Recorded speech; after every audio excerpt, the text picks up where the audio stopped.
جمرة بيجن كي جوا جمعة خليل إبراهيم ناستكه جمعة خليل إبراهيم من حتى سبيجي لسر بفكر باور بكن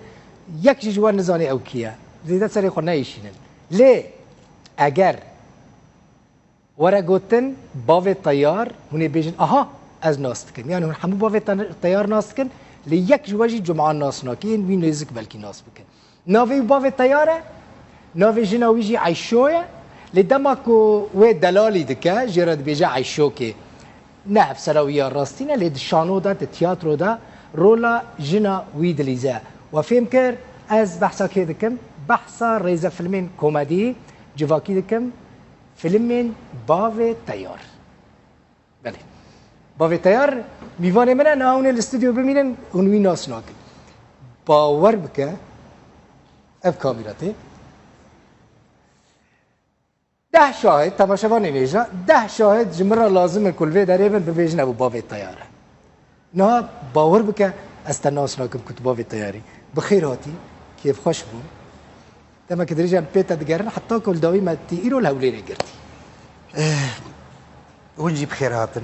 سلاف جبو وجي سلاف جبو يخبات كاري روداو سلاف جبو هر کسی گون حال ما گوهدار و تماشا دیگه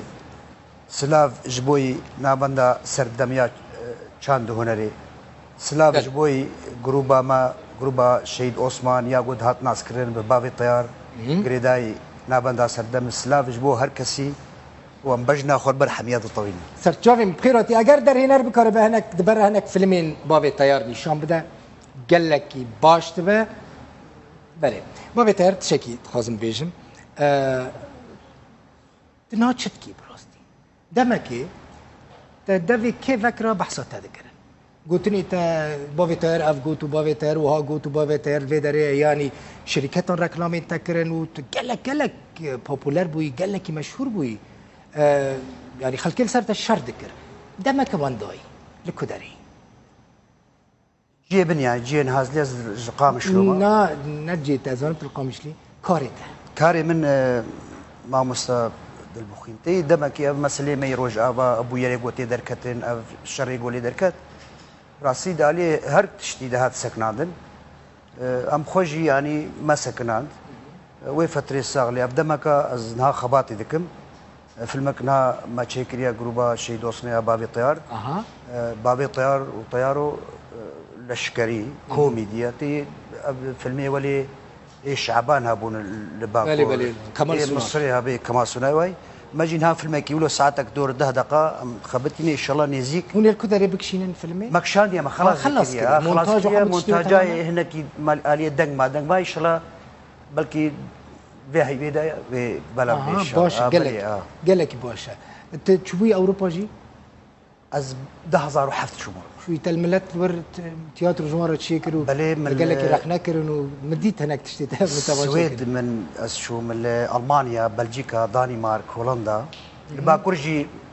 شو من اباطمان تشنشف الشانوك منها ابو ملوك كشكشكر بالباكورجي ملت فرتناس والجزيره بوطاج دي شف براسي من خوش بو كاري تبكي خوش ابو فيتر كاري من تي از ما مصاد البخين كاري مش خو خدمته يعني او لي حاجه كرنا قال بمره نزيك بوني واج مره اوجي مورالي دن من براسي از بهترز بالشغل يعني انا او سكنان ما بخوجينها ابي شما اسكري يعني ملت خستك ملت جركس بيك بينن شتي ميجي كوميدين يعني هر كس يجي مفهمتك باش انا مثلا دما كنت الزقاقرات كولاني دمشيد تشي وتي ت خلت عاجزناك يعني بابي تيار مرحبا بابي تيار تشكر جني خبردان جن آبی بابي تيار نوی بابي تيار میره سه جنانجی تی ناس کرد ها باروجان في داری پرتی مناقشه مثلا شو ما مستوى او مساله سجنها تي يكي قدلي دجنو سجن هذا جابو دبي بخدي وقو بابي طريقي ازي تحكي حاجات بريت حاجات بابي طيار زوجي سجن يعني كما السجن انا اما او السجن يعني من وقت بانك شقر الشات شما تتكسي يعني هاي نافروكا تشيلوكي بلكي قال لك هس نحس يجبر بيجن تشلو كتي درغوشي تشلو بازاي اما نافروك من بخور خناك يعني شما تكسي سبب خوشنا تتكسي دوجيش بوي برساتجي ما مثلا قرا ما نافقل دبراسي تينها مس اليما هناك يمج هفدو تير بنا جبر تميم هفدو بين لأن هاشتر بيجي ما في اوروبا اوروبا زي تركيا. اوروبا يك ثانيه بيجي ما مثلا از شو اوروبا از بو خليل غمجين بو تشوبي بو يعني هنا تصوير جانا وقتيجو استرانا دس بيذكر او قازارو كي هندري صاري دت كتجربه تقولها وانه بابي طار او قازارو قات ناول بالمزال حتى خلاص كيف زاروكا برشتلت زحف انا زاروك اوروبا جانا مرشين دبي زاروك ما فيري زماني كردي بون سبب تا انجل فيلم جودارت كن قلت نمجي اجفاكين يعني استقليدي ناخمي هر کس جي فهمتك از بيجم نات تشكيش مرة پیشکش بكيتي بكي مقطعك كوميدي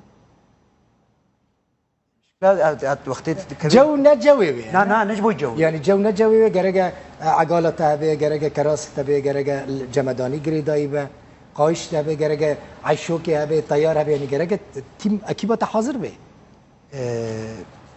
ما استاذ بخيت فيناج من شتر زان يعني نه ما هر کسی ته بشیا کامیره وكاري هر برسفكي بدي از بخونها هي جريمه امن هم دوقيه شكفت كيدما لا والله يعني ده قيدي ما بانا زي تخوف هرم رمت ما شاء الله قال لك اشتياي يعني ناناز باش بينا من مخرج بيجن مقطعك بيشكيش بكم الشرط لما قرت حسبك يعني لا انا مقوت جيورو يجت خوازي بكي نماتي بلا راس ارتجال شنو بوفتر كيف خوش من براستي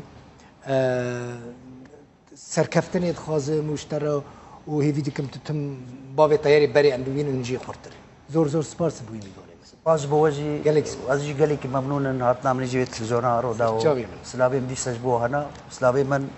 جبوی ملتی کرد هر چه پارچه کردستانی گلک سلام سر چاوی من